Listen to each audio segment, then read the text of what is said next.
Father fish, father fish.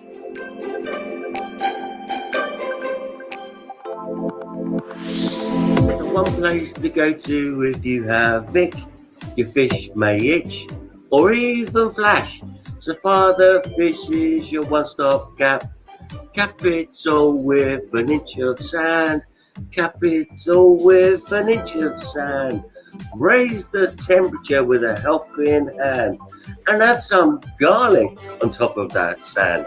The ick will go, your plants will grow, and all of your fish will have a happy home. Father fish, so father fish, your one-stop wonder if you keep fish. Starring Sir Father Fish and all his followers on the Father Fish channel. Over to you, Sir Father Fish.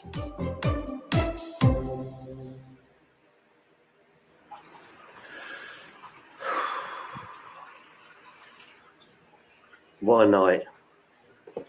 What a night.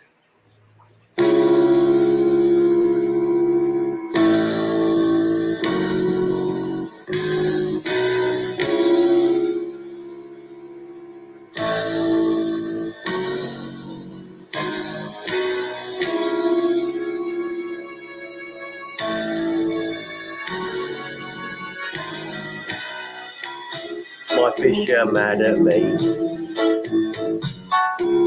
I didn't want to feed them all tonight. I found it hard to say. They thought I'd had enough of them. Why can't they see? They're lovely to me. But I have to sit in and watch them play on my own every now and then. My snails are mad at me. Been sitting on my arse for an hour. I hardly said a word. I tried and tried, but I could not be heard. Why can't I explain? Why do I feel this way? 'Cause everything I say they don't understand, they don't realise, they take it all the wrong way.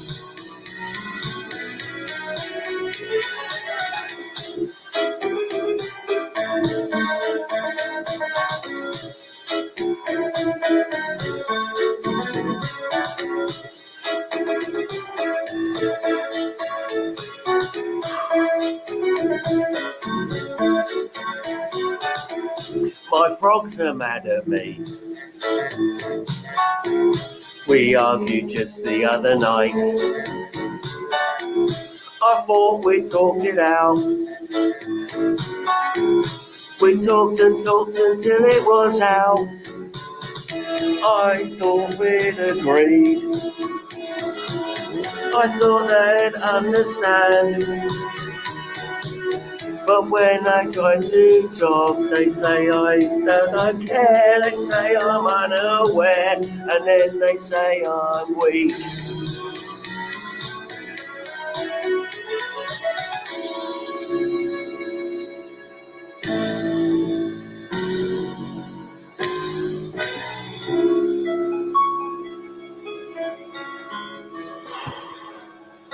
Sucks to be me. I'm only doing my best for them. Hello, Mary. Mary, try and sort this one out. Let's talk about fish, baby. Let's talk about you and me. Let's talk about all the good things and the bad things that may be. Let's talk about fish.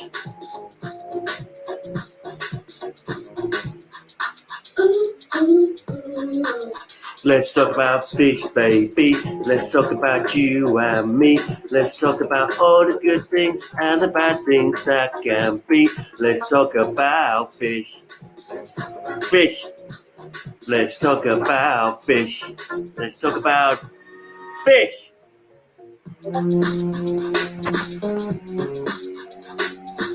Instrumental break.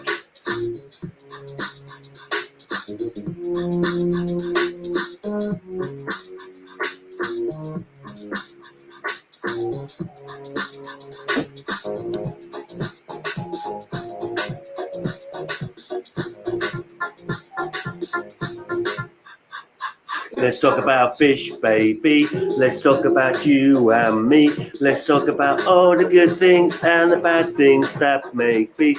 Let's talk about fish. Let's talk about fish. Fish. Fish. Let's talk about you and me. Let's talk about all the good things and the bad things that may be. Let's talk about fish. Let's talk about fish. Fish.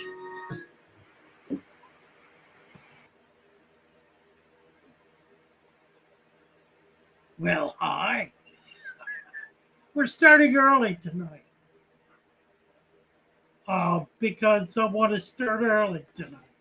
Let me take these things off. I'm gonna shut this thing off.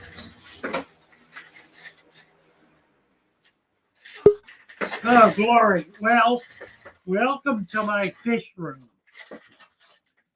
There ain't nothing left. The refrigerator is about all that's left. And one of the two are empty. The other one's full, but it's going to be empty. So here's the plan. I'm going to be finishing packing this weekend. We're going to be loading everything on the carport Wednesday.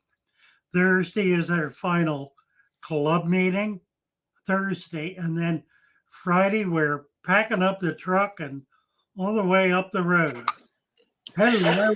Hey, look Hi. Hi. I need to.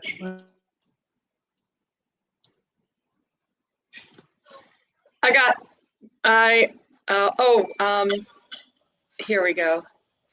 I got caught off guard. I know I did. Sorry, I did this to you. I did it to everybody. I just I've been wanting to do this actually to get going earlier. And that's the kids and the pizza. Give me a second.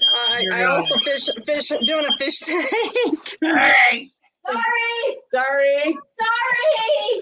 Can you check on the fish tank I'm doing? It's in the back bedroom. Like the one that doesn't have any fish? Yeah, run. I've already checked it out. It was awesome. No, I mean run. Hi, I'll be back. I got a picture of you. We got to show this. This is so cool. I don't know how am I going to do it. Let's see. I think if I go, I got it. I got it somewhere. Where is it? I just saved it.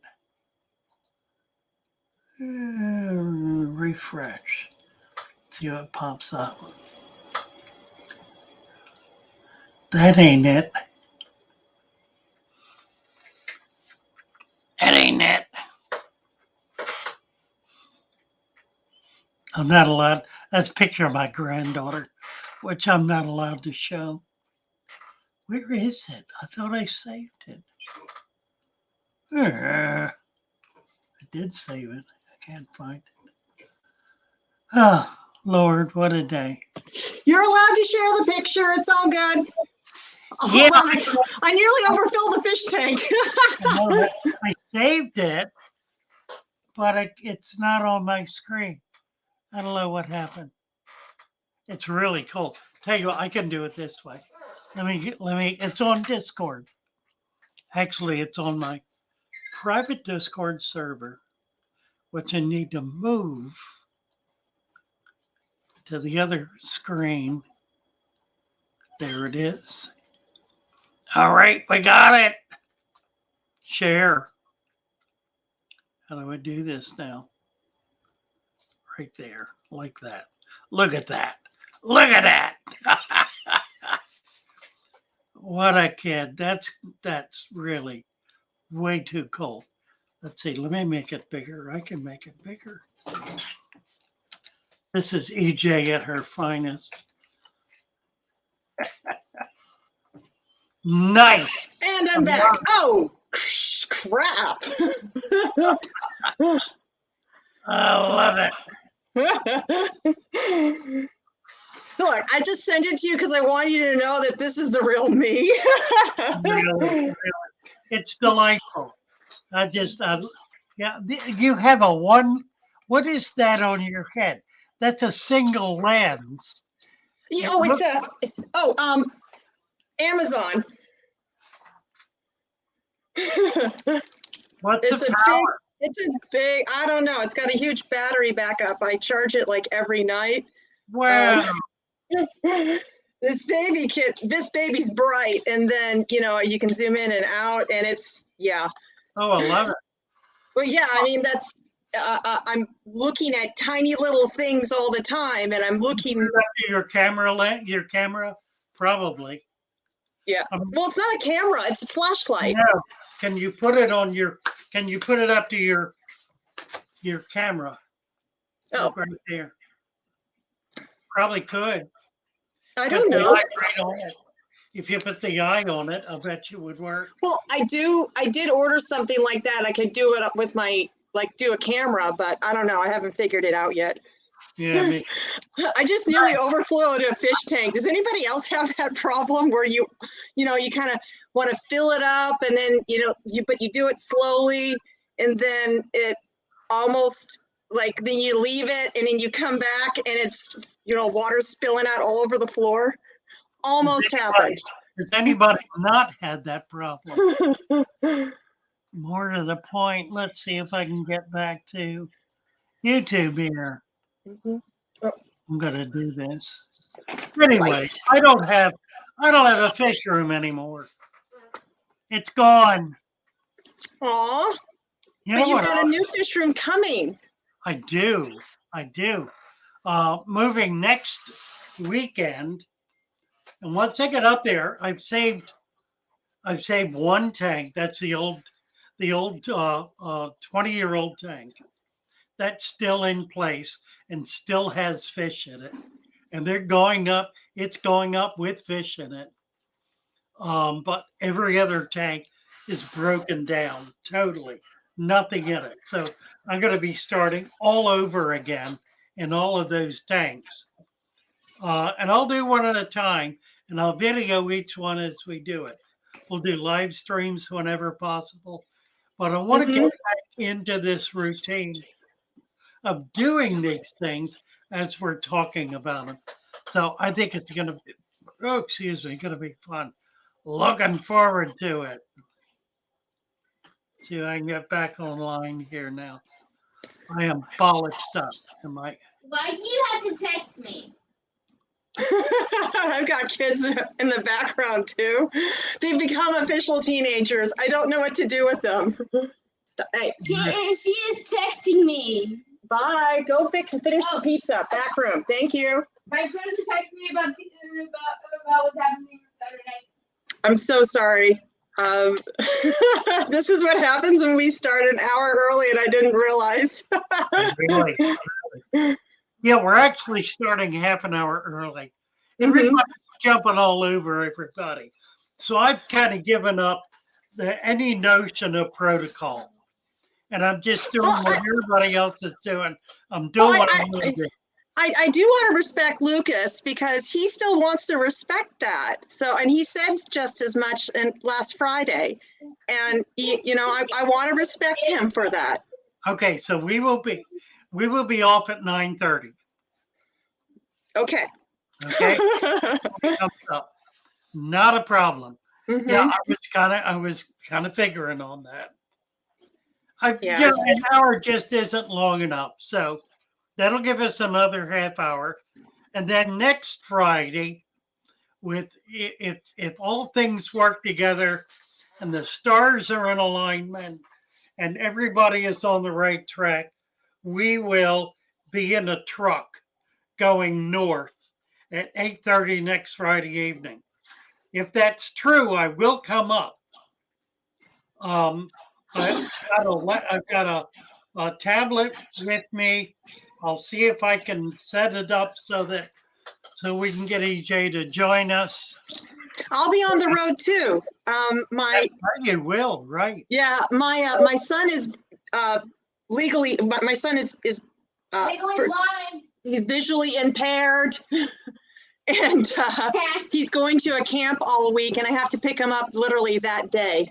Go get your little diabetic bottom over to eat your pizza. Bye bye. Pizza isn't ready. Sorry. Texting my friends. I think she's jealous. I think she is too. Back bedroom.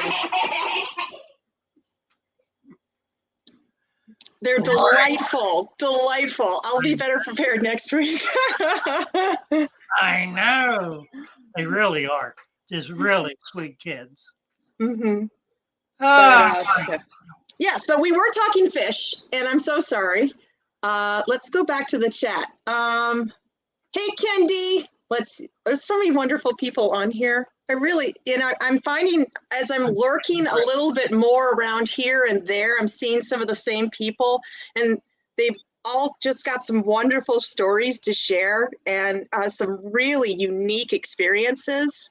And I'm still fairly new, so some of these folks, it takes a little bit for me to start recognizing, but after a while, and then you can kind of tell whose personality is which as well. Right. Oh look, there's Corporal Jagger and Skull and Bunny and Grenwood. John, And you want to come up and join us? yeah. If you're There's some really good people here. he may be out delivering pizza, I don't know.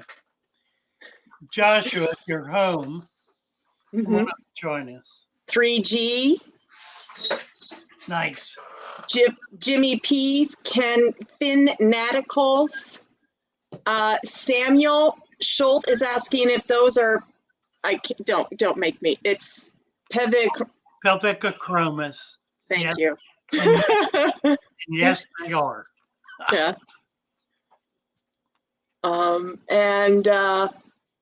There was some good tunes while I was running. And Bunny Biker. Hey, Bunny. Yeah. Phenomenal. T-Bones, Fishies, Marky. T-Bone! Yeah.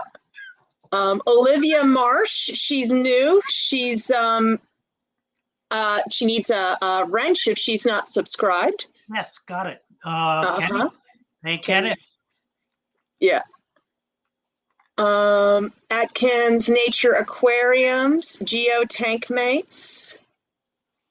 Dr. Fresh is here. Hi, Dr. Fresh.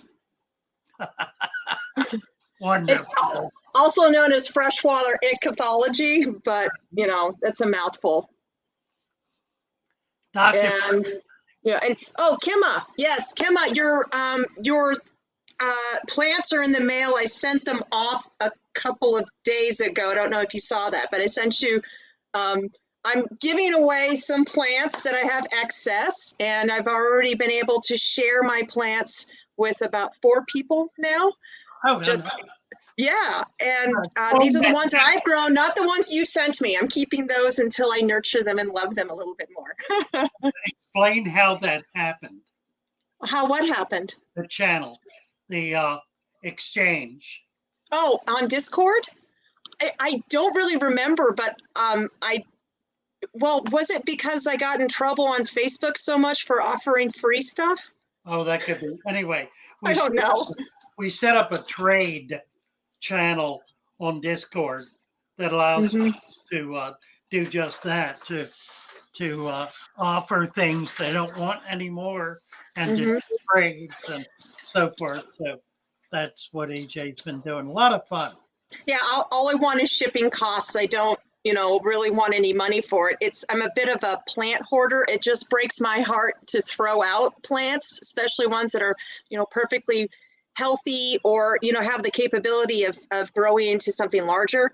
And So it is a deep joy to share the plants, but full disclosure, they are free, so expect snail eggs and possibly a little bit of duckweed. I try to get them off, but it's not perfect. Kimma, nice to see you, Kimma. Mm-hmm. I sent Kimma, I think, a lily. I'm not quite sure if it's the dwarf or the tiger lily. Nice. Yes. So, but you sent me some beautiful plants. What is the one that's got it's a long stem one. It looks like some sort of Cambodia, but it's got dark green and purple on it. I don't know. I have no idea. I'm sending it. The what? I don't know. There are about 20 different species. I'm setting up an aquarium just to showcase those. They're gorgeous, along with the corkscrew Balacenaria. When I broke down my tanks, I wound up with about a half a dozen bags of plants, so I just kind of spread them out. Sent some to Mary. A bunch of them went to local people here, as well as all the fish. So very, very few fish I'm taking with me. Some natives, which I don't need to do because Frank's going to be sending natives to me. Yes. You know, so. Did I miss Frank? Start all over again when we get up there. And that's kind of the plan, just to start from scratch, to do a whole, much as Lucas is doing, bringing certain fish in that he's had. I'm not going to be bringing anything in much. Everything's going to be doing. I'm really looking forward to getting out and collecting and getting natives. I'm hoping I can interest one of my nieces or nephews to go out with me and hold the camera and pull me out of the mud. But that make sure to get lots of video footage. Very cool places up there to collect. So I'm looking forward to that. That's going to be fun. I think the big conversation this week on Discord has been about live foods. Yes. And we've been up and down, in and out, back and around over this past week, including comments on YouTube videos. And it kind of runs the gamut, all the way from people who think it's the worst thing you can possibly do to it's the best thing you can possibly do. And we're on the side of it's the best thing you can possibly do. And we don't agree at all that it's the worst thing. Yeah, I need to take Nala so she can. That's a good idea. That's a good idea, Credwood. We'll get Nala to be my photographer. I think I can talk her into that. I think she would be delighted. Great idea. Absolutely. Hey, Vibes Aquatics, shout out to Vibes. Just joined us. Atkins Nature Aquariums. I don't know if I said that already, but right. Yeah. Thank you, Samuel. Looking forward to it. It's going to be exciting. The you know, part of the I think live food just brings out the best in fish. And that was sort of how I got into it, is I wanted to be able to, I mean, it was part of the whole experience of fish and watching them, you know, in their natural environment. I want them to be happy. I want them to enjoy the environment that they're in. And I think that's a natural inclination for all of us fish keepers, which is why many of us turn to plants, because, you know, their fish are often, with the exception of cichlids, obviously, but fish are often happier with plants. I'm sorry, excuse me 1 second. That is a pizza. Oh, boy, pizza. Pizza. I went to Friday Indian. night's pizza night. Sorry. I went to an Indian restaurant tonight. Can you move your camera down a little? We got about half the screen is dead space. That's Okay. All right. much better. Thank you. Okay. Very good. Mhm. Let's see. Bunny's looking for lots of plants. Oh, good. She wants duckweed? Oh, girl, I can get you duckweed. I can Bunny, get- come on over to Discord and put your request in. There's a, I don't know if I can get it up. Let me see if I can. I think I can do this. Show you the channel when you get there. Let's see.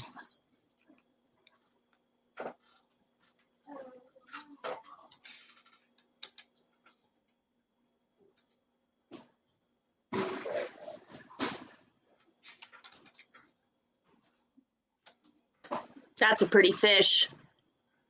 That is, it's a fish, it's a rockfish from the Pacific Rim. Mm-hmm.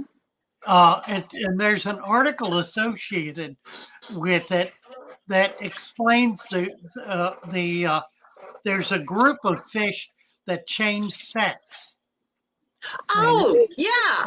Or it change sex or it gets to choose sex. Because I know pea puffers get to choose. I don't know if they can change. I've never heard of that. I thought it was the neatest thing when pea puffers get to choose. Well, yeah, the same thing happens to clownfish, the Nemo fish. Ah, Actually, that's not true.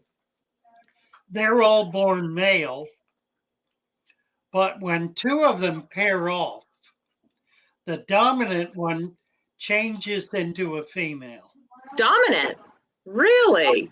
Absolutely. Counterintuitive, but I like it.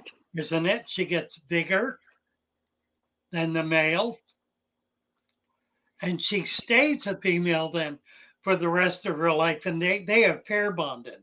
Mhm. So if she dies, the male is a forever bachelor after that. He won't pair up with another female, nor will she. Mhm.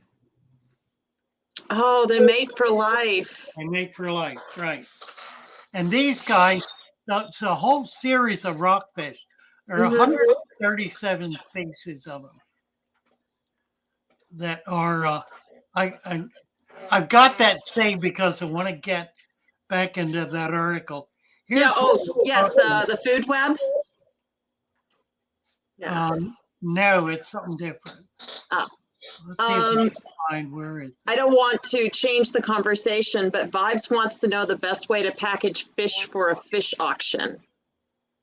Okay, I'll get into that. Yeah. Trading post. Here it is. And you can see Kemma on there and Yep. EJ. Yes, we were having some difficulty figuring out the email situation, but we got it. We got it. And she got her plants today. Yes, wonderful. Yeah. So yeah, you can go on that channel, Trading Post channel, and offer or request. You can make requests as well. Yeah. I put the vibe out there that I'm looking for a couple of striped coolie loaches. I only have 2, and Big Mama in here could use a boyfriend. All right. Yeah. Live food. Get back to live food here.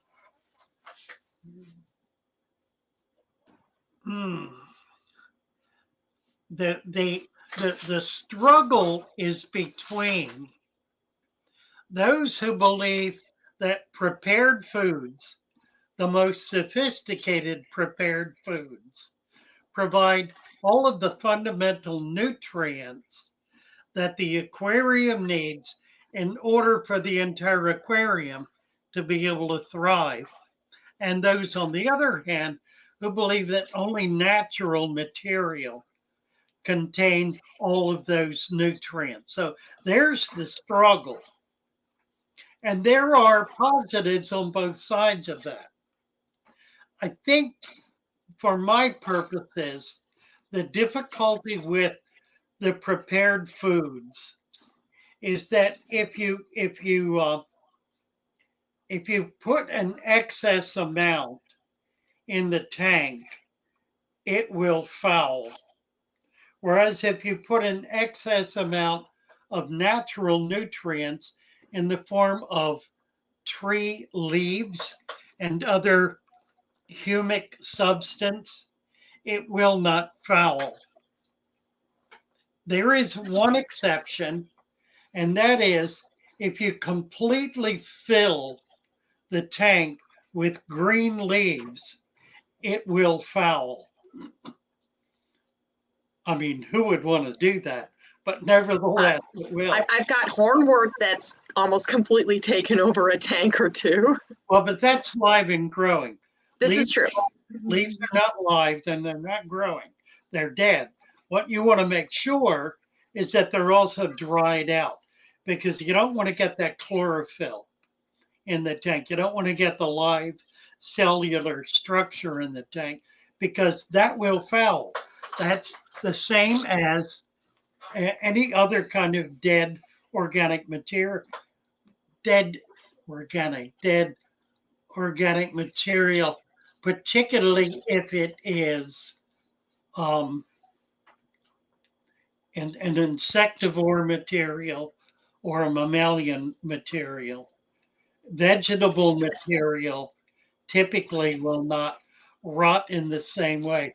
It will fungus and bacteria will attack it, but those are processes that go on naturally in the aquarium. Putting in, for example, a large piece of shrimp, a big whole shrimp in the tank with a bunch of little fish. Fantastic food. However, it's going to be there long after the fish have completely lost interest in it, and it will very quickly begin to deteriorate. That deterioration will cause an explosion of bacteria, which will consume the oxygen in the tank and stress the fish to the point of exhaustion and often to the point of death. A dead fish in a tank has much the same effect. Now, not a little fish, a big fish, something substantial enough to really be able to affect the entire water column. A little fish won't. In point of fact, a little fish will be eaten up before it even begins to deteriorate. It will be food for everybody. Yeah, that's how I've lost a few fish, and I couldn't even take them back to the pet store to prove to the person that their fish didn't make it. But I don't have a body to show you. I saw a saltwater fish die. Watched it. Sat there and watched it for altogether about half an hour. It took 15 minutes for it to become a skeleton. 15 minutes. 15 minutes for it to be eaten to the point where only the bones were left. And in the next 15 minutes, the bones were eaten. So it completely disappeared, was completely eaten by tiny fish, nothing big, nothing swallowed it. It was picked at by shrimp, by snails, by little fish. It was a fish about 2 inches long. In half an hour, it was gone. In 15 minutes, it was a skeleton. So if you have a fish disappear, you don't know what happened to it. You can't find a carcass that's not on the floor. It probably was completely consumed. What's curious is that fish can live with each other and never bother each other, but the minute one of them dies, everything else in that tank, microscopic, macroscopic, fish, shrimp, inverts, the whole thing, all of them are on top of that. And they will consume it until it's completely gone. and it can happen very, very quickly. Yes, I've seen that. And it actually sometimes changes the whole dynamic of the tank. It's almost like socially, this one fish was holding everything into place. And then once it was gone, it's a new power structure. Joe Coffey, once you use dried maple leaves. Maple leaves are perfect. They smell good too, actually. Pardon? Or wait, no, I don't think they're the ones that smell good. I think it's the magnolia leaves. Right. Any hardwood. I guess magnolia is hardwood. That's a big leaf. It is. It's much like the catappa leaf. Actually, it's really a perfect leaf. I should take some back with me. The magnolias are just coming into bloom now. Yes, they are. And I can't wait to collect more. Magnificent. Mm-hmm. I use dried maple and oak. Yeah, they work just great. Yeah. They don't, the magnolia leaves don't disintegrate as quickly as the catappa leaves. The catappa leaves disintegrate pretty quickly. That's interesting. It's a denser leaf, isn't it? Yes. Thicker and denser, yeah. Yeah.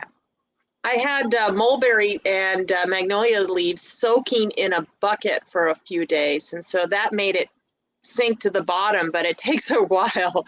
I didn't boil it. I didn't want to boil it. I just soaked it in dechlorinated water for a few days. Yeah, you can boil them. What you don't, if they're raw leaves, just like on the ground. Yeah. You can do that, and it won't really hurt anything. Mm-hmm. You need choppers, and choppers are like snails, small fish, shrimp. They break the leaf up into smaller pieces so that the tinier macro fauna and microfauna can work on it. But if you do that, it really won't hurt anything.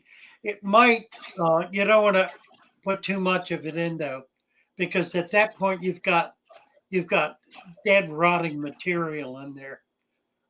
Leaves rot very slowly. Mm-hmm. Rot quickly. Anything that rots quickly has the potential to create a problem. What you'll notice is slime on it. Yeah. And slime is fungus and bacteria. And of course, that's very beneficial. Shrimp are particularly fond of it, as are many little fish and, of course, snails. Yeah. So as long as, I don't have to take the leaf litter out, I can keep it within the aquarium indefinitely until it's fully consumed. Yeah. Yeah. And that's the whole point. You treat it as food because that's what it is. It's nutrition. It's the foundation of the nutrition cycle or the food web. There's been substantial research, particularly in freshwater environments, that has demonstrated that the foundation of the food web is leaves from trees. Now, not all trees drop leaves year round, although in tropical environments they do. In our environment, they drop leaves in the fall. They drop them seasonally. Those leaves break down slowly enough that they're still there, being broken down midsummer. Okay. It's providing now it does create a flush by dropping in the fall. In the winter, everything slows down, including all of the fish and the microfauna. The leaves even slow down in the decay process, so that by spring, everything's coming back to life, becoming more active and more busy and consuming more. And that's the process during which those leaves are really being consumed. Now, in your fish, that's going on continuously. unless Yes. you're doing some kind of uh, uh, environmental change, which is seasonal. And I don't frankly know very many people who are doing that. There's not much point to it. Although there are some fish that require it in order to be able to spawn. That's what the killing business is all about, for example. But that means that those leaves are just really becoming heavily consumed in the summer, all through the summer, and then they fall again in the fall and go through that winter process. Spring comes on, they begin deteriorating more. More animals are eating them. It's an annual feeding kind of process. But Okay. in your tank, when you notice the leaves are disappearing, you want to add more.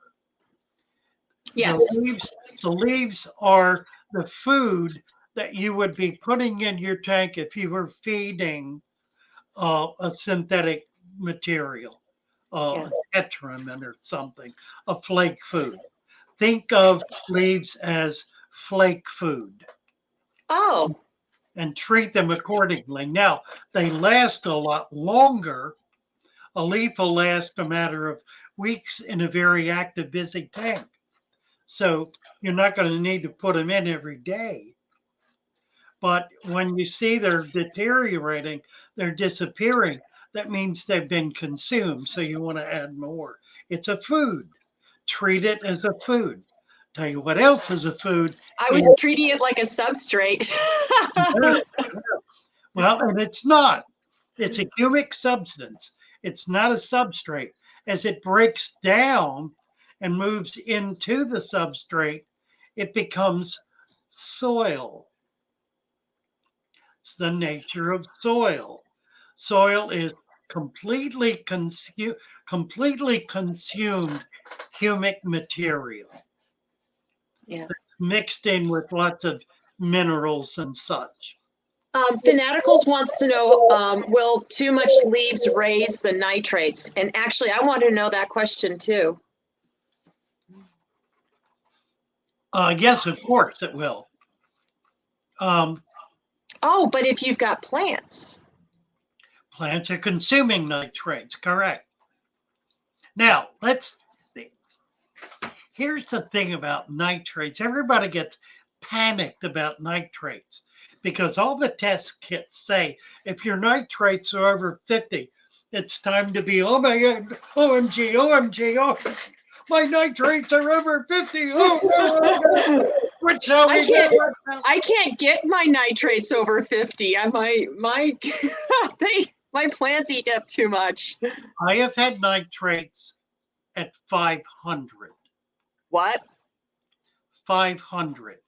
There was substantial research that was done by Stephen the biologist, his laboratory, on the effect of nitrates as it is increased on fish. Want to hear what they determined? Yes, I want to hear. Here's the news.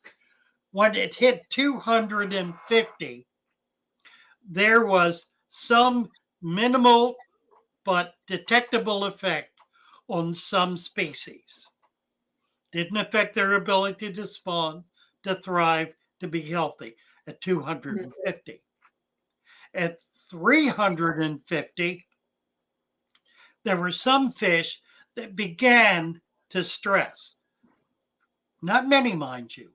And the ones that did stress were not the kinds of fish that we keep in our aquariums.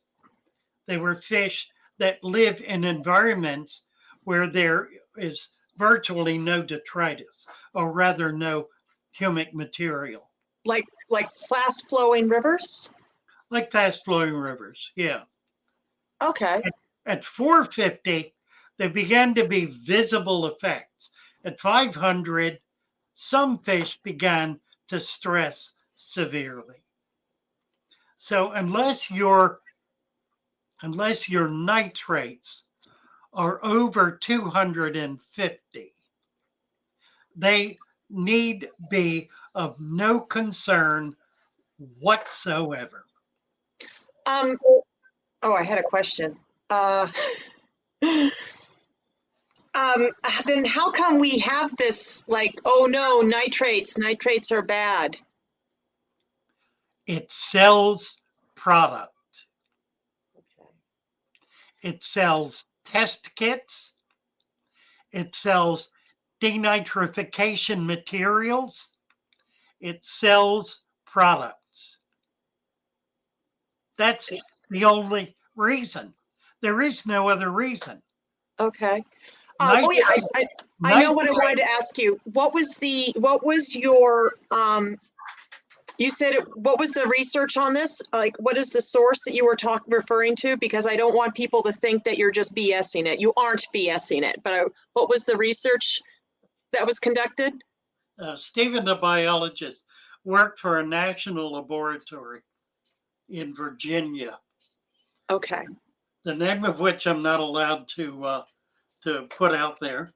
Ooh, super secret spy stuff. Yeah, but yeah, kind of. It's a government project. But the research is available. You do a little digging, you can find it. Here's the thing, though. What happens to nitrates in nature? And what are they, in fact, in the life cycle? They are the end product of bacterial impact on ammoniated products. You get ammonia, what happens? There are bacteria that attack that ammonia. Two things happen. That's one. The other thing that happens is plants take up ammonia directly. They absorb ammonia directly. Plants, let me say that again. Plants absorb ammonia directly. Now, here's the thing with setting up the new tank and why I'm so hot on getting a lot of plants in that brand new tank. Because if you will do that, you will never have an ammonia spike because the plants will absorb the ammonia. Everybody panics over ammonia strikes. Easiest way in the world to control ammonia is to literally fill the tank, the brand new early tank, with plants. Not a sprig or two here and there. Hands full of plants. Now that can be expensive. Plants are expensive, but I give away plants for free, y'all. Well, they're expensive if you go into a store and buy them. If you go out in your local pond, ditch, creek, stream, river, bay, and collect them, they're not expensive at all. In fact, they're rather cheap. And they will, in addition to providing that ammonia sponge, they will also bring a host of living organisms into your tank. There are one or two that are somewhat problematic. The rest are not at all. What are those problematic ones? Well, you tell me. What's problematic that you can bring in from the wild? Duckweed and hornwort. But that's only because they reproduce so prolifically. Yeah, but you can then control it. I mean, granted, duckweed's a little hard to control. I found the secret though to controlling duckweed. There are two things you can do. You can get a waru because they love it. A goldfish loves it. Goldfish will eat every speck of duckweed in that tank, and they won't cause a problem with other plants or other fish. A small goldfish. If you've got a duckweed problem, get a couple little goldfish. They will wipe it out. I might actually do that. Kind of. I'll see. They're easy. They're fun. They're pretty. Yeah, they are. I just don't, I just know that the biggest tank I have is a 75, and I know that it's definitely not set up for goldfish. Well, don't put fancies in it. Just get a couple of comets. That'll do just fine. There are fish that eat them too. Waru is one of my favorites. My least favorite is silver dollars. Silver dollars will eat duckweed. They'll also eat every other plant in the tank. Ah, oh, well, at least they're not discriminatory. No, they're not. They'll eat every other fish in the tank too. They're really on it. They're nasty bugger. What is there was a question that they asked that I really thought, oh yes, so Fanatical said nitrates were only a concern because when they are high in my tank, the dreaded BBA takes over, blackbeard algae. Well, for obvious reason. Blackbeard algae is an algae. It's an algae that needs a high level of nitrate.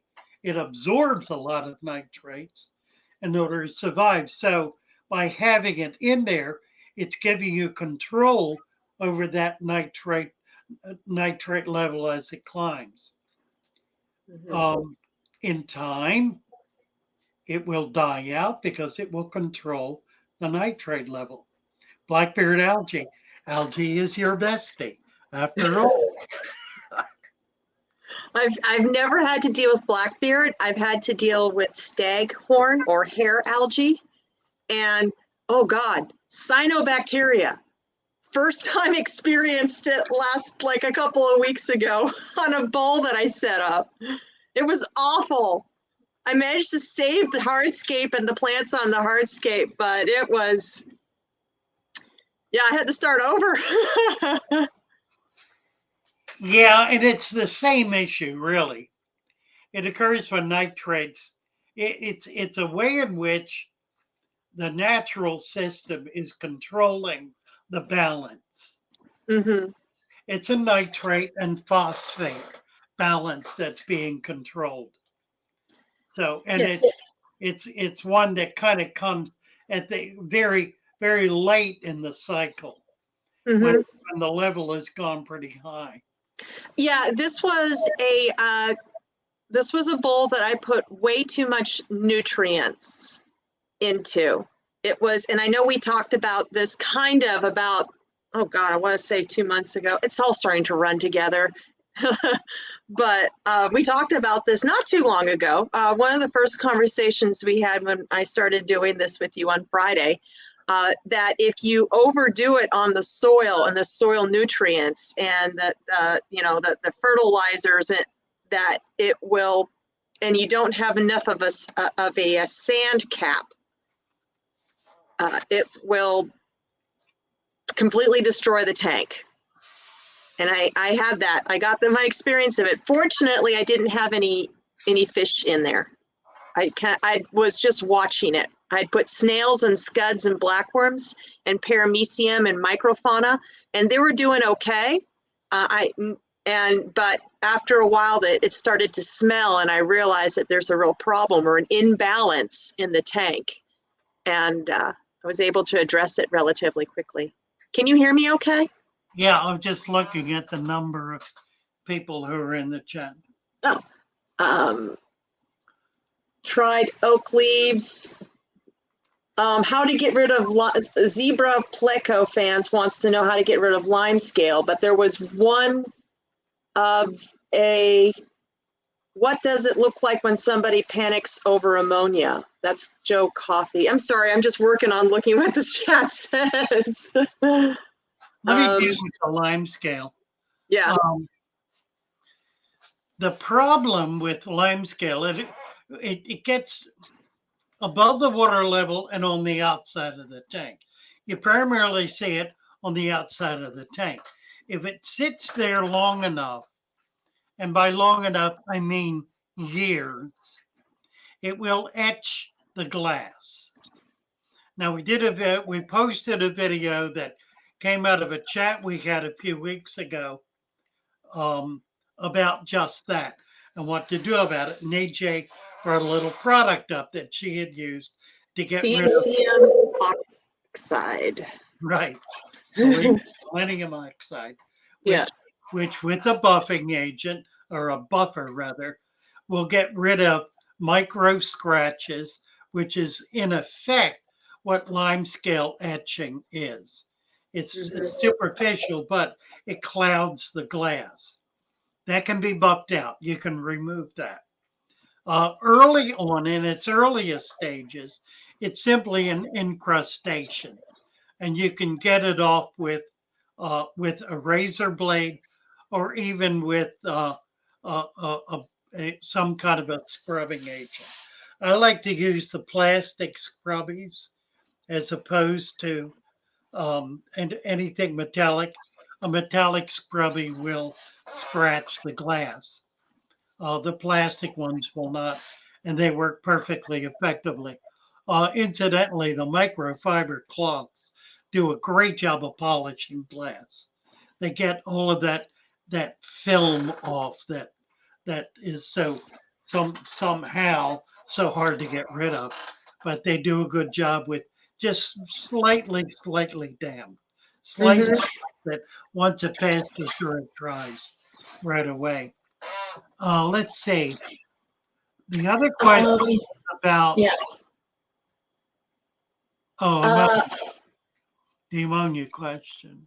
Yeah, well, Joe's talked about dragonfly nymphs, which I think leads to the point where you said you can go out and collect plants and put them in your aquarium. Exactly right, and that's what I was looking for. Yes. The issue with dragonfly nymphs is they're not microscopic. The buggers get bloody big. They'll get an inch long. And they will catch, attack, and feed on your fish. So unless you want to feed them until they become adult dragonflies, my suggestion is you remove them from the tank. They're not going to bite you. They're not going to hurt you. You can pick them up with your fingers. They make great fish bait, actually. Somebody had a picture of one. It wasn't a dragonfly larvae. It was a damselfly larvae. There was another one. Oh, it was another one. Yeah.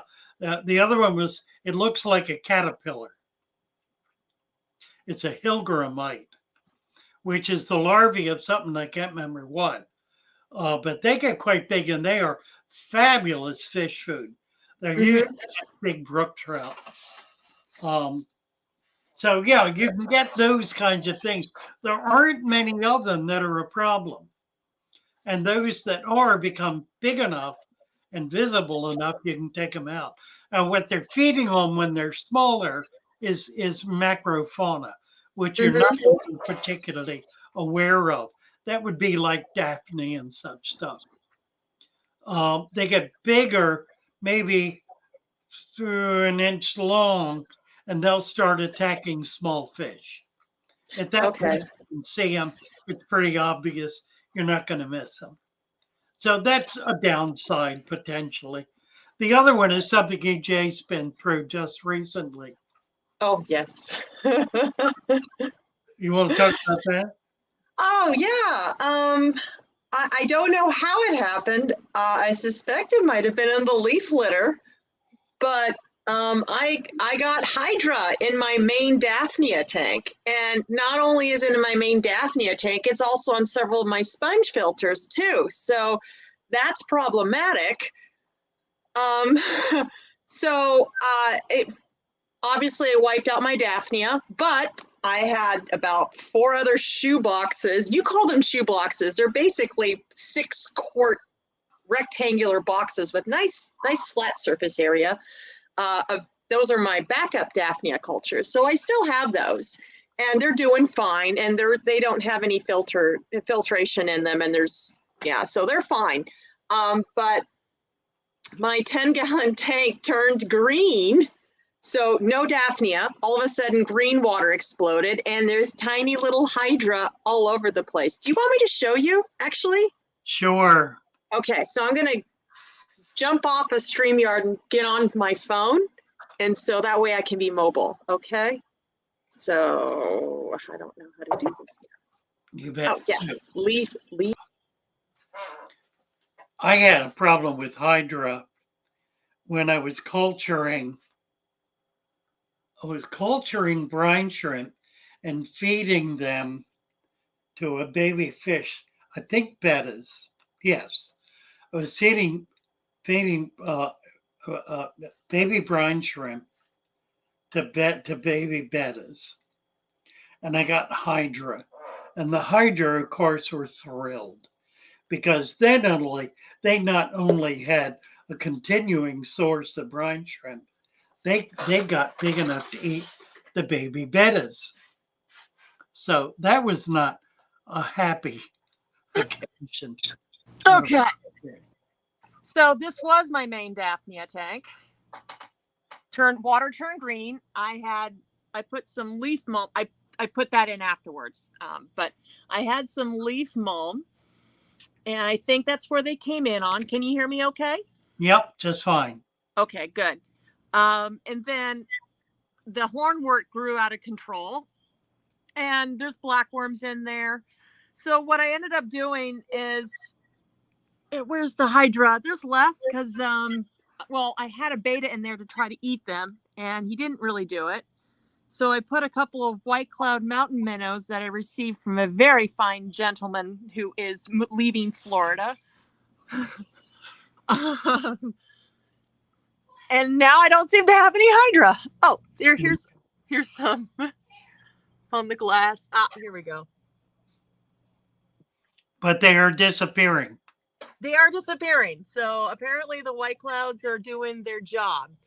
Good, because I had Fire Mushu. He was my beta.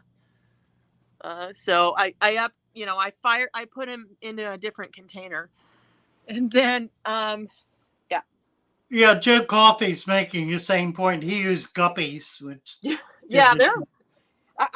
the white clouds. You can't see them. Normally you can, and they're in there.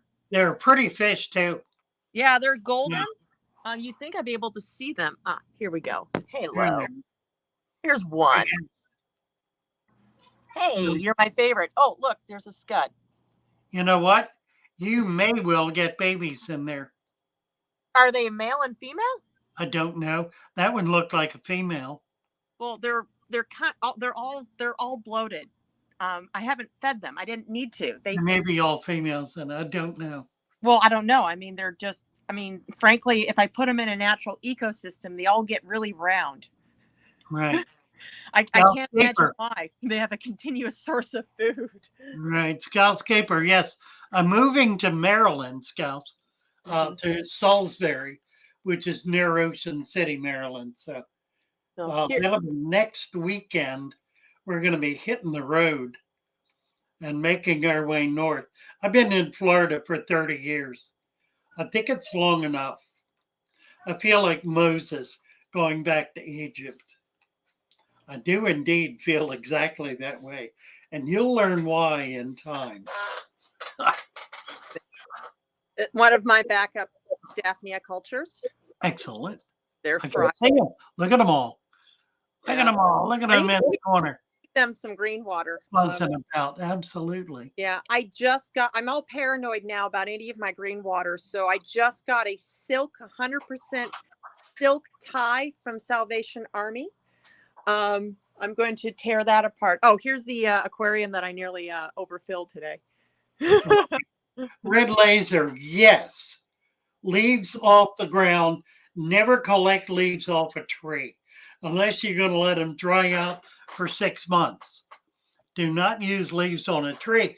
You don't want to get that chlorophyll and other living material in your tank because it will foul the tank. It'll also become toxic. I mean, it's not a healthy thing to do.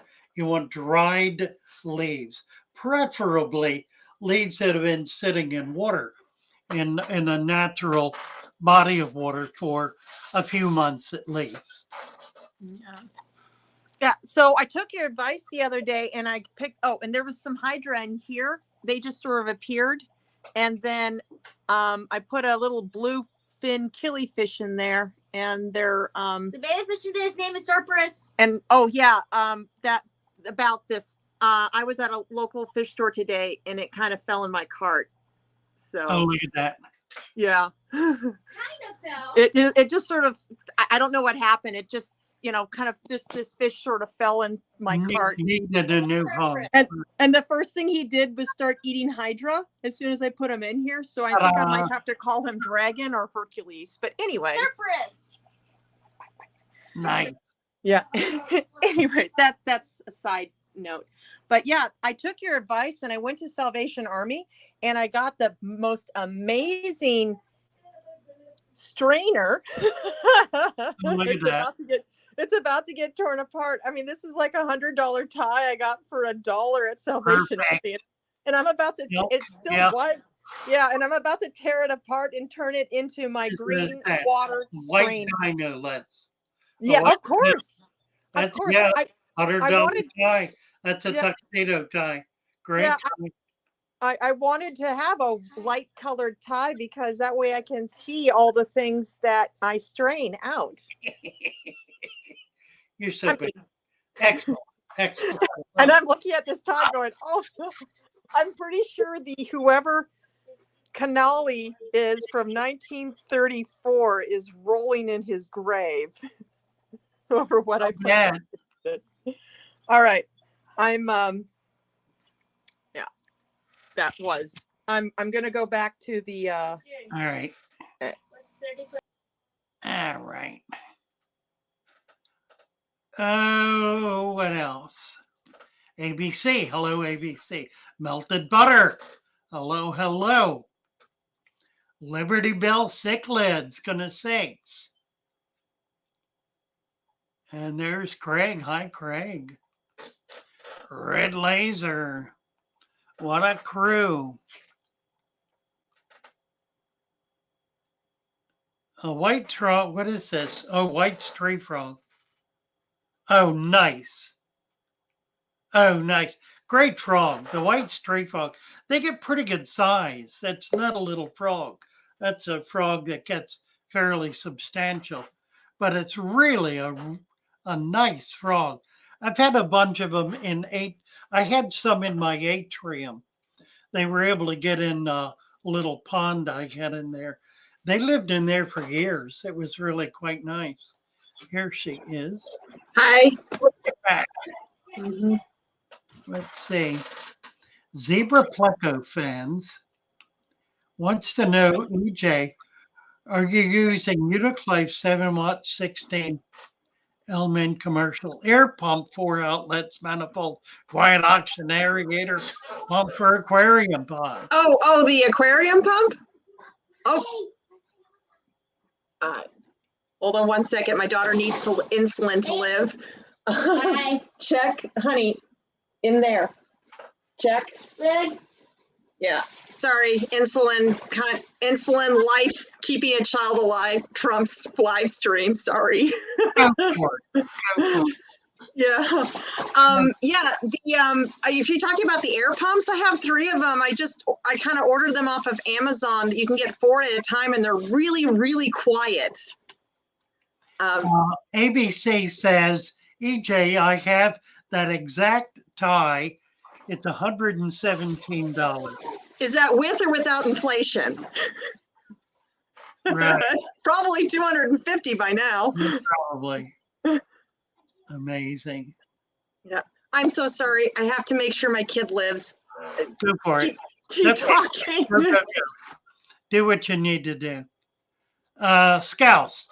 EJ was lurking for about 3 months on Discord and here on the channel until, I don't know how in the world, I think she came up one day about 4 to 6 weeks ago, maybe just a month ago. And I began looking at her tanks and what she was doing and just got astounded.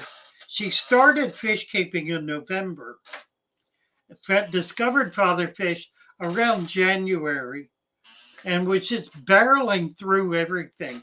All the videos, got on Discord, was in constant discussion on Discord. I was kind of observing her and responding. Didn't know anything about what she was doing, though, until she came up one day on the live stream. and not by I, stock. I still don't know what I'm doing. You're doing it so well, and so much of it. I really want to get back to the live food thing. Yes. Yeah. I really get excited over live food because I really enjoy the ecosystem. And frankly, the result is watching. You can tell a fish enjoys hunting. You can really tell. They take delight in it, and to be able to provide an environment like that betta fish that I showed you earlier, that 10-gallon tank was already set up. It was running. It has blackworms in it. Obviously, it had Hydra, but it also had scuds and various other little things. I take this little fish that was previously in a jar at a pet store, and I put him right into this little 10-gallon tank, and he just comes alive and immediately starts enjoying his environment, not because of the space, but because of the things he can do in it. Right, right. People get real curious about food, and they want to provide this food, that food, and the other food. Yeah. The problem doing that, and the problem is that fish feed by habit. They develop habits. Now, you know what habits are. Habits are something you do once, and then you'll do it again. And then you'll do it a third time. And by the third time, you sort of remember the time before. So when it comes up a fourth time, you kind of go after it. And by the fifth time, you're on it. So it takes like 1, 2, 3, 4, 5 steps before a habit can be developed. Same with fish. You put a new food in there, and if it doesn't have the smell they're used to, or the texture, they're going to ignore it. They don't even know it's food. It's just something falling in the tank. Yeah. As they're rummaging around, they may pick it up and discover they like it, and so they'll eat that. And then the next time it comes, they won't notice it the second time. But when they go through, oh yeah, try that, like that. The third time, they're still not looking for it, but they see it and they're on it. By the fourth time, they're going after. Right, the fifth time, they're on it. They're locked in. They're looking for it. They're ready for it. They want it. You put 2 different kinds of food in the same day. You have to teach 2 entirely different sets of habit to that fish in order for them to be voracious about both of them. Now, putting all that aside, with natural food, fish are prowling all the time. They're looking around, picking stuff up, dropping it, going around looking what's there. If there's something moving, they'll trigger on it and grab it. Anything that's moving, they're going to eat. So natural food, living organisms in the tank are the most natural kind of food that the fish can possibly have. And it's the one they're going to trigger on best. You get a fish who's triggering on live food and getting an adequate amount of it. You start putting synthetic food in there, they're going to ignore it until they don't. And in time, they won't. In time, they'll become habituated to it, and then they'll ignore the other food because it takes more work. This is like hanging there with your mouth open, waiting for somebody to stick something in it. You really don't want to do that. It creates a lethargic fish, creates a fish that gets fat, that's unhealthy, that's not active and moving around. It's not good for fish to feed synthetic, even homemade food. Live food is always vastly superior. I feel that, there's some people who deal with just bettas. Bettas are very pretty. I like them, yes, but I also like other little things too. But I'm going to use the betta as an example because it's a pretty easy one to see. Bettas have a problem with, many of them, especially the long-finned ones, have a problem with fin nipping. It's a phenomenon that's out there. There's a couple of reasons for it. I know one might be because the fins are too heavy and fish just wants to be able to move, and so they self-destruct in order to be able to move. But I've noticed that some people have reported that their bed is fin nip, frankly, out of boredom. There's no stimulation. And I feel that that would be a non-existent problem if they had something to do in their tank. And it doesn't even have to be a big tank for them. It just has, things in there that are interesting and wanting to look at. Actually, I've got pea puffers back here, and they're handling being a community fish, because there's something in here that they're always interested in. It's always gathering, catching their attention. And so they're not really looking at their other tank mates. They're enjoying the other things in this tank that they're much easier or much more fun to catch and to get. And right. Let me say something about this whole food thing. Yes. Because I need to take back something and refocus it, if you will. I've made a point of saying, stop feeding your fish. Don't feed your fish. And a lot of people pay attention to what I'm saying. And they feel like they're starving their fish to the point where their fish are getting sick and dying. What I'm not saying is make your fish go hungry.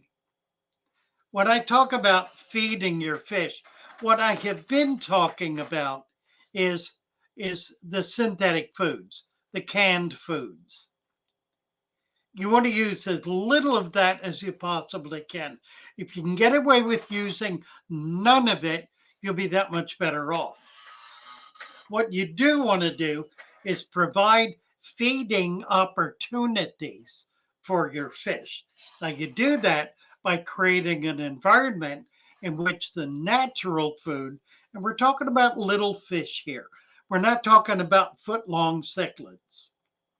So foot-long cichlids are another matter altogether, and we'll talk about that. But that's not what we're discussing here. We're talking about fish that get absolute maximum 2 inches. Anything bigger than that, and they're not going to find adequate food in a food web tank. You've got to put it in. And there are ways you can do that still by using live food or by using cut food. It's a matter of doing it in a way that ensures that that cut food does not remain in the tank uneaten for more than about a half a second. It must be eaten instantly and never lay on the bottom, because if it lays on the bottom, then there's more food in that tank than the fish want. Fish eat and digest their food in about 2 hours. Little fish. Big fish are a little different. Little fish about 2 hours, which means theoretically you could feed them, if you leave the lights on and are up all the time, 12 times a day. If you did that and they ate every bit of it, that would foul the tank, because the waste they would produce would be more than the biological system in the tank would be able to take care of. The bio load, in other words, would be too intense and too heavy for all of the microfauna, bacteria, fungus, and so forth to be able to break it down.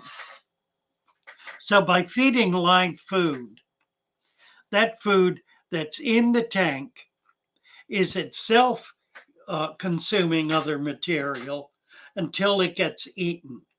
And when it gets eaten, then it becomes food. Its waste becomes food for the other microfauna. So it's a balanced kind of environment. That's really what you're looking for, to create a balanced environment, not to starve your fish, but to create an environment in which they can find the food that they want and that they need without you having to dump cans of dead stuff in the tank. I hope a little bit. I discovered that at the beginning of this year in January. My introduction to 2022 was we discovered that my daughter has type 1 diabetes. So I had this lovely little 55-gallon tank, heavily planted. It had been up since November? Yeah. Just before, no, I think it was over Thanksgiving. So that's when I set up this 55-gallon tank with plants. I could not, while we were in the hospital for, well over a week and recovering and focusing on essentially making sure that my daughter was alive, the tank got completely neglected. I didn't feed it. My husband certainly didn't feed it. And I come home and the fish are fine. The plants are growing. The light was, one of those little cheap Amazon strip things, and it was on a timer. And everybody was alive. And I'm looking at going, well, there's something else going on in here. Right. Because they're not eating, they're not even hungry. PWK apust. My green neons always hide, particularly when it's feeding time. How do I ensure they get food and it's not gobbled up by the other fish? Oh, where is this question? Pete, it's 907. PWK apust. APUST. Okay, this is exactly what we're talking about. Mm-hmm. If you will create a resurrection jar, go outside, get some leaves out of a body of water if you can find them, put them in a jar, put them in the windowsill, watch what happens. It'll become filled with microfauna. Excuse me, I had Indian food for dinner. It's talking back to me. It was wonderful, but at least you had a good meal. it got to me. Yeah, it's really nice. I had, I don't remember what I had. Anyway, I'll think of it maybe. But you were talking about a resurrection. That's a really important question, because I know that not only myself, but a lot of other people worry that, a fish, not every single one of their fish gets to eat. And that's a legitimate concern. Right. So by putting this material in your tank, you're providing a source of food for everything. Not any one thing is going to eat it all.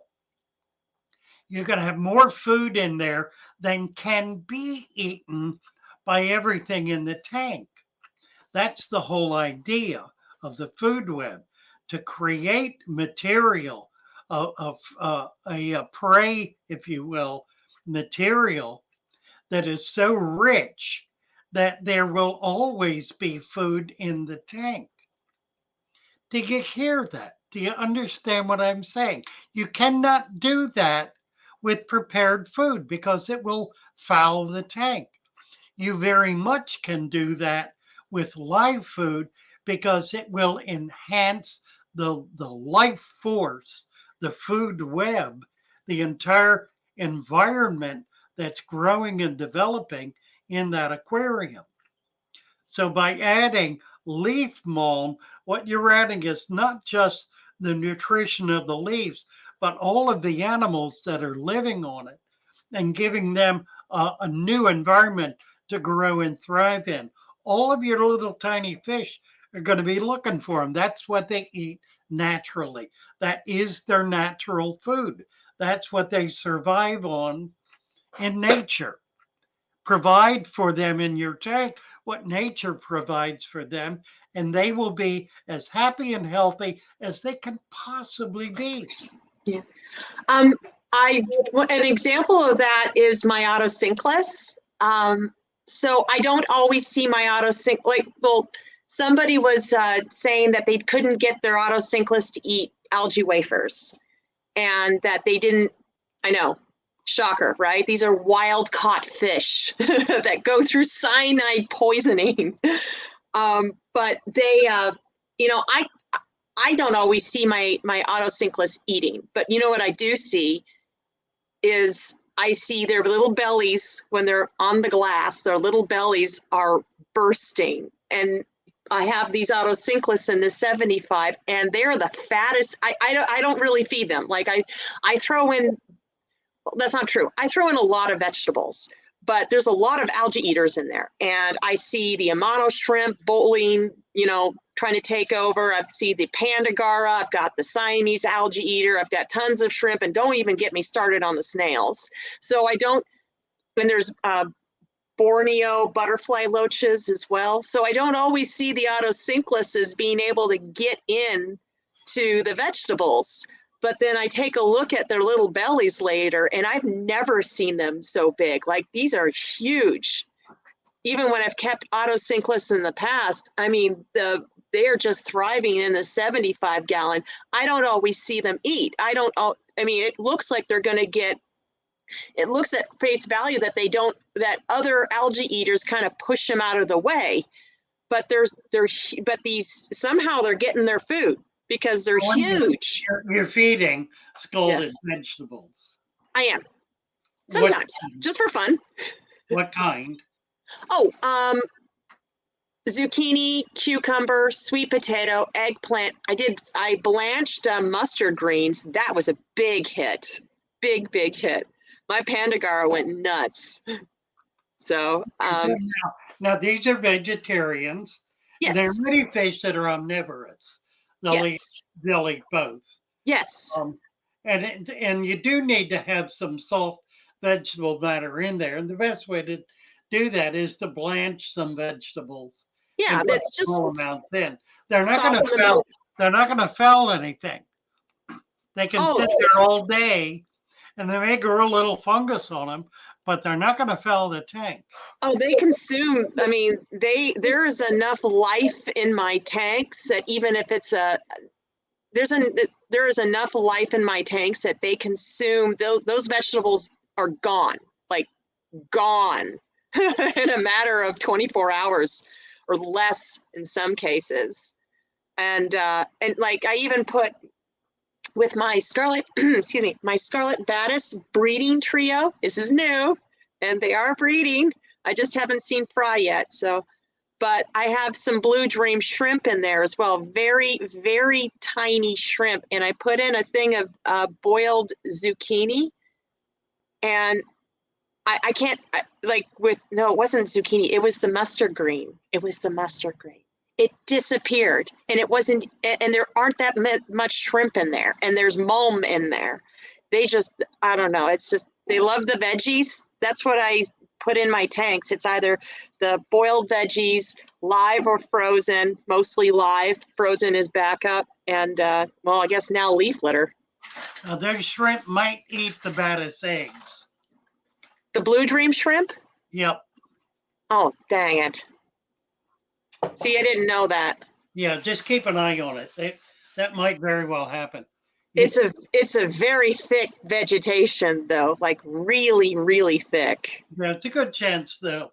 If they can get down there deep enough that the shrimp can't get to them, all they need to do is hatch.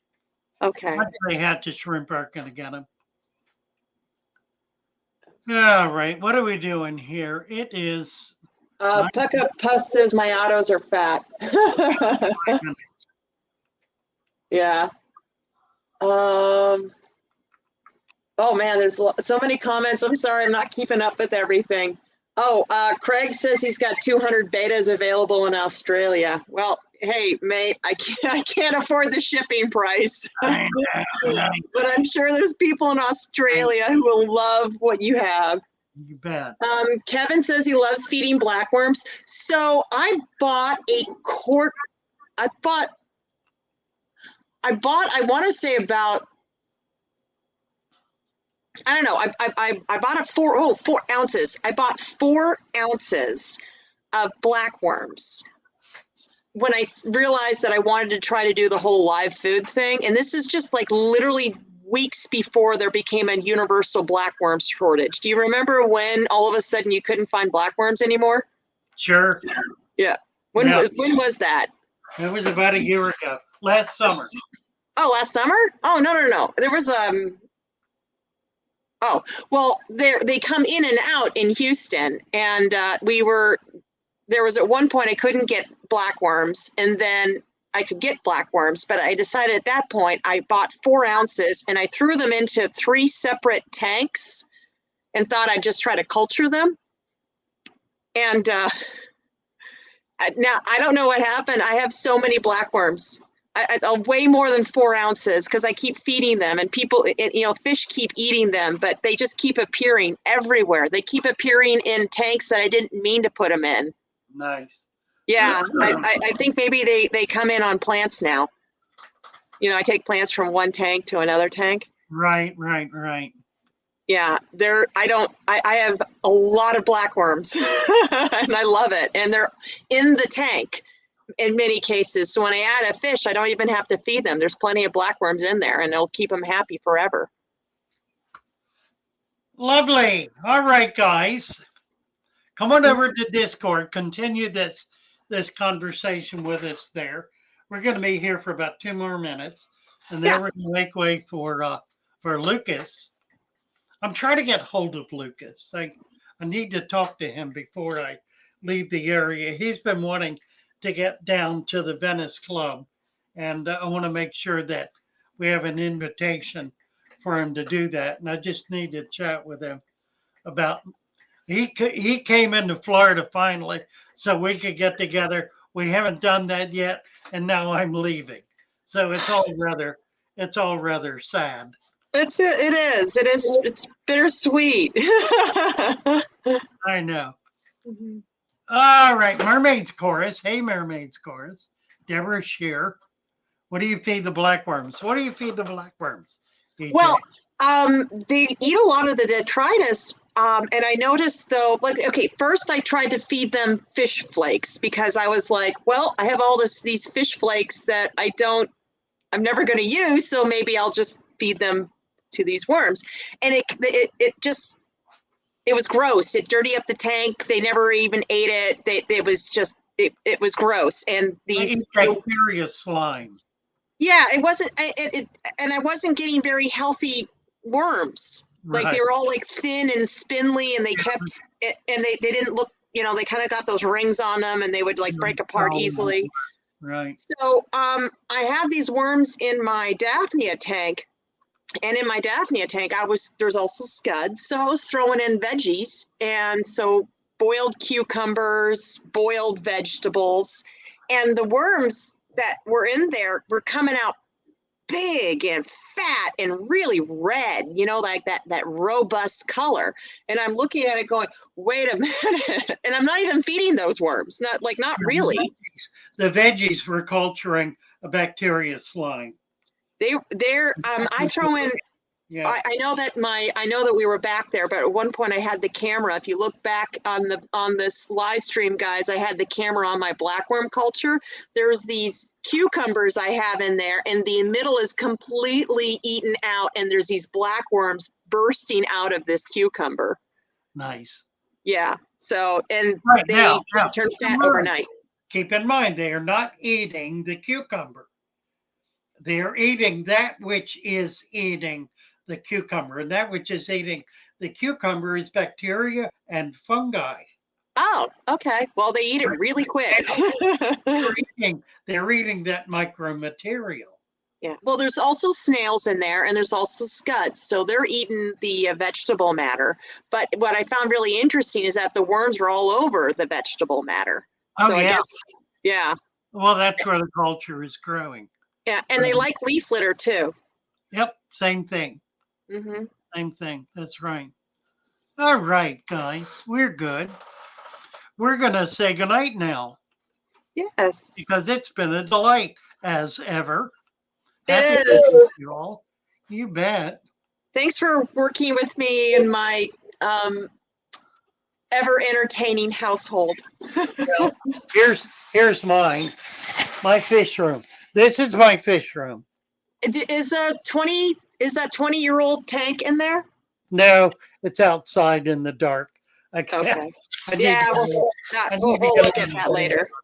Yeah, we'll do that. Yeah. It looks so empty. I know. I'll do that Sunday with Mary. We'll get out and Take Okay. what's outside. Take care, all. Thank you, EJ. Thank you. Delightful with you all. Pop in on Lucas right now, coming up. Love you. Bye for now.